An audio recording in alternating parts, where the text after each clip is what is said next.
السلام علیکم، آپ دیکھ رہے ہیں WT نیوز۔ میں ہوں شیان عباسی۔ موجودہ سیاسی صورتحال میں غیر یقینی سی صورتحال پیدا ہوئی ہے۔ اسی صورتحال کو مد نظر رکھتے ہوئے آج ہم نے دعوت دی ہے اعجاز بٹ صاحب کو۔ السلام علیکم سر۔ وعلیکم السلام۔ تو بظاہر یہ نظر آ رہا ہے کہ ہر ادارہ دوسرے ادارے میں مداخلت کر رہا ہے، تو یہ آئین پہ عمل کیسے کریں گے؟ سر دیکھیں، آئین ایک ادارہ دوسرے ادارے کی ورکنگ کے اندر جب دخل اندازی کرتا ہے تو اس کا یہ مطلب ہوتا ہے کہ آئین کے اوپر عمل نہیں ہو رہا، ٹھیک ہے۔ آئین نے تو آپ کے ہر ادارے کی ذمہ داری مقرر کر دی ہے، ٹھیک ہے، کہ یہ ایکسٹریمز ہیں، آپ ان سے باہر ہوں گے تو آئین سے روگردانی کریں گے آپ۔ اب کوئی ادارہ، اگر ایک ادارہ دوسرے ادارے کے کام میں انٹرپشن کرتا ہے تو اس کا مطلب وہ آئین سے ہٹ گیا ہے، آئین کو تو وہ مان ہی نہیں رہا۔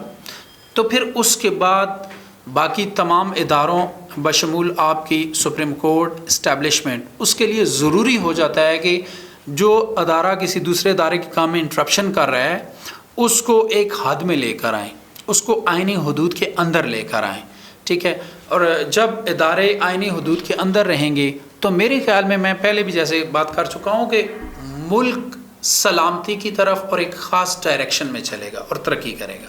ادارے بہت زیادہ ڈیفرنس ہے ادارے، یعنی پارلیمنٹ کو کہا جاتا ہے یہ سپریم ادارہ ہے، ٹھیک ہے، لیکن پارلیمنٹ جو قانون بناتا ہے اس پر امپلیمنٹ نہیں ہو سکتا، یہ کیا وجہ؟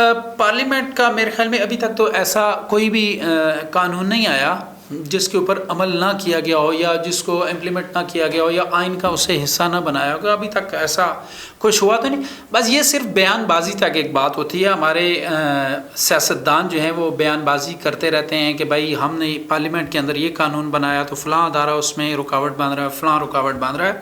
ایسا کبھی ہوا نہیں۔ ریسنٹلی آپ نے دیکھا ایک قانون بنایا گیا، ٹھیک ہے، جس کے بارے میں بہت زیادہ لوگ کہہ رہے ہیں کہ نواز شریف اور جہانگیر ترین کو ایک اپیل کا حق مل گیا اس کے مطابق۔ وہ مجھے تو نہیں پتا کہ بھائی اس میں واقعی میں حق مل گیا ہے، وہ تو جب پڑھیں گے اور عدالتیں اس کی وضاحت کریں گی، کیونکہ عدالتوں کا کام ہے کہ کوئی نیا قانون بنتا ہے تو اس کی وضاحت کرنا، یا پرانا کسی قانون کا کوئی کیس جاتا ہے تو اس کی وضاحت کرنا۔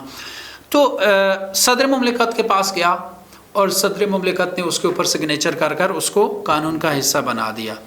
تو یہ صرف بیان بازی تک ہوتا ہے کہ پارلیمنٹ، بے شک اس میں کوئی شک والی بات نہیں، پارلیمنٹ ایک سپریم اور مقدس ادارہ ہے اور اس کے اندر ہونے والا جو ہر فیصلہ ہے وہ عوامی فیصلہ ہوتا ہے۔ تو ابھی تک ایسا کچھ ہوا نہیں۔ تھوڑی بہت جو پرابلمز ہوتی ہیں یا کوسچن مارک کسی چیز پہ آ جاتے ہیں تو میرے خیال میں پارلیمنٹ کا کام ہے کہ اس مسئلے کو حل کرنا اور بہتری کی طرف لے کے جانا، اور وہ قانون بن جاتا ہے۔ ایسا تو کبھی بھی نہیں ہوا کہ نہ بنا ہو۔ سر، سیاسی صورتحال غیر یقینی میں ایسی صورتحال بنی ہوئی ہے، بظاہر لگ رہا ہے کہ ادارے پارٹیز بنی ہوئی ہیں، تو اس پر آپ کی کیا رائے ہے؟ دیکھیں، سب سے پہلے جو چیز ہوتی ہے نا، وہ آپ کا جو ضامن ہوتا ہے آپ کے تحفظ کا، ہر چیز کے تحفظ کا، وہ آپ کا آئین ہوتا ہے، ٹھیک ہے۔ آپ کا آئین ہی ہے جس کی بدولت آپ کی ملکی سلامتی، آپ کی معاشی سلامتی ہوتی ہے، ٹھیک ہے۔ جب آپ یا آپ کے ادارے آئین کے اوپر عمل نہیں کریں گے تو اس صورت میں کیا ہوگا؟ آپ کی قومی سلامتی کو بھی خدشہ اور خطرات لاحق ہوں گے، آپ کی معاشی جو سلامتی ہے اس کو بھی خدشات اور خطرات لاحق ہوں گے، اور آپ کا کسی قسم کی کوئی ڈائریکشن نہیں رہے گی۔ جب آپ آئین کے اوپر عمل نہیں کریں گے تو آپ کی کوئی ڈائریکشن نہیں رہے گی۔ تو اب آپ نے کرنا یہ ہے کہ فرسٹ آف آل اپنے آئین کو دیکھنا ہے کہ کہیں ہماری آئین توڑنے کی کوئی سازش تو نہیں ہو رہی، یا ایسا تو نہیں ہو رہا کہ ہم اپنے آئین کو توڑتے ہوئے کہیں جا رہے ہیں، ٹھیک ہے۔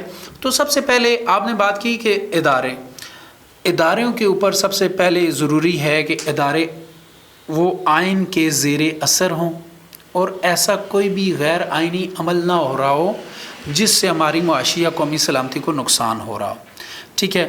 جب آپ کے ادارے آئین کے مطابق کام کریں گے وہ مضبوط ہوں گے، اور جب آپ کے ادارے مضبوط ہوں گے تو آپ سیاسی طور پہ بھی مضبوط ہوں گے، آپ معاشی طور پہ بھی مضبوط ہوں گے، اور دیگر جتنے معاملات ہیں ملکی اور غیر ملکی جتنے معاملات آپ کریں آپ مضبوط ہوں گے۔ تو فرسٹ آف آل اگر آپ نے سلامتی کی طرف بڑھنا ہے اور ہر چیز کو آپ نے بہتری کی طرف لے کر جانا ہے تو ضروری ہے کہ آپ آئین کے اوپر عمل کریں۔ اس غیر یقینی صورتحال سے کیسے نکلا جا سکتا ہے؟ کیا تمام سٹیک ہولڈر بیٹھ کر تو اس صورتحال سے نکال سکتے ہیں ملک کو؟ دیکھیں اچھا ہم اس غیر یقینی صورتحال میں گئے کیوں؟ سب سے پہلا سوال یہ ہے کہ ہم اس میں گئے کیوں؟ بھائی جب آپ کی ایک پاکستان کی سب سے بڑی پارٹی وہ الیکشنز ڈیمانڈ کر رہی ہے، اس نے اپنی 2 اسمبلیاں ختم کی، ٹھیک ہے، یا قومی انتخابات کی وہ بات کرتی ہے ایک جنرل انتخابات کروائیں، تو یہ تو ان کا آئینی حق ہے، یہ تو وہ ڈیمانڈ کر سکتے ہیں۔ اب دیکھیں کہ اسمبلیز جو ڈیزولو کرنی ہے وہ آپ نے کرنی ہے، ٹھیک ہے، وہ آپ سے زبردستی اسمبلیز، انہوں نے اپنی اسمبلیز ڈیزولو کی، ان کے ذہن میں یہی تھا کہ انتخابات ہو جائیں گے۔ جو پنجاب کی حکومت تھی وہ کمزور حکومت تھی، آپ نے دیکھا ایک دفعہ عثمان بزدار تھے وزیر اعلیٰ، پھر حمزہ شہباز ہوئے، پھر پرویز الہی ہوئے۔ اب اگر 86 ووٹ تھے، 186 ووٹ تھے پرویز الہی کے بعد، اب ان میں ایک بھی آگے پیچھے ہو جاتا تو پھر عدم اعتماد ہو جاتا، تو پھر پنجاب جو ہے اسمبلی جو ہے مطلب اس قسم پرسی کا شکار ہوتی۔ تو عمران خان نے بہتر سمجھا کہ اس اسمبلی کو ڈیزولو کر دیا جائے، نئے انتخابات ہوں، جو نئی اسمبلی آئے گی وہ زیادہ مضبوط ہوگی اور زیادہ بہتر انداز میں وہ کام کر سکے گی۔ تو عمران خان نے یہ سوچ کر یہ اسمبلی ڈیزولو کر دی۔ آپ کے مطابق یہ فیصلہ ان کا درست ہے؟ کیونکہ پنجاب میں اس فیصلے کو آپ غلط تو کر ہی نہیں سکتے، یہ تو آئینی پنجاب فیصلہ میں آپ کہہ رہے ہیں کہ اکثریت نہیں تھی، لیکن کے پی میں تو 2/3 میجورٹی تھی، لیکن وہ بھی اسمبلی یہی تاثر دیا گیا کہ ایک شخص کی انا زیادہ مقدم ہے یا اس صورت۔ بہت اچھی بات کی آپ۔ اچھا دیکھیں اس میں انا کا سوال ہی پیدا نہیں ہوتا، یعنی وہ انا اس سینس میں کہ میں نہیں تو کوئی بھی نہیں، نہیں ایسا ان کا نہیں تھا۔ ان کا ذہن یہ تھا کہ بھائی ہم جو اس طرح کی آئینی صورتحال کا شکار ہے کہ کبھی یہ وزیر اعلیٰ اور کبھی وہ ضروری ہے، ایک تو اس سے جان چھوٹے گی، دوسرا KPK اسمبلی کو ڈیزولو کرنا، ٹھیک ہے، یہ وہاں کے وزیر اعلیٰ کا آئینی حق ہے، وہ کبھی بھی کسی بھی صورت میں اسمبلیز ڈیزولو کر سکتے ہیں، ٹھیک ہے، وہ غیر آئینی ڈیزولو نہیں ہوئی۔ اور یہ بات ہے کہ ایک شخص کی انا کے لیے اسمبلیز ڈیزولو کی گئیں، انا نہیں، اسے سیاسی پتہ کہتے ہیں، انا نہیں ہوتی یہ کہ انا کی خاطر۔ اچھا اگر اسمبلی اس نے ڈیزولو کی تو آپ ہمت کریں نا، آپ الیکشن کروا دیں، اگر اس نے غلط کام کیا ہے تو آپ صحیح کام کریں نا، آپ الیکشن کروا دیں، اس میں کیا مذائقہ کیا؟ بالآخر آپ نے کروانے تو الیکشنز ہی ہیں نا، ٹھیک ہے۔ اگر عمران خان نے غلط کام کیا اور عوام کو عوامی نمائندوں سے محروم کر دیا تو آپ عوام کے ساتھ نیکی کریں، انہیں عوامی نمائندے دوبارہ دے دیں۔ یہ کہ فیڈریشن میں ان کی فیڈرل میں ان کی گورنمنٹ ہے، باقی صوبے 2 صوبوں میں بھی حکومت قائم ہے، تو کیا یہ تقسیم نہیں ہوگی صوبوں میں؟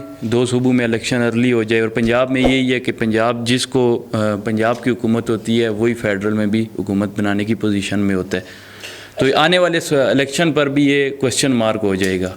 اچھا دیکھیں یہ تاثر ویسے ہی پھیلایا جا رہا ہے۔ آپ مجھے بتائیں 2008 کا جو الیکشن ہوا تھا فیڈرل میں کس کی حکومت آئی تھی؟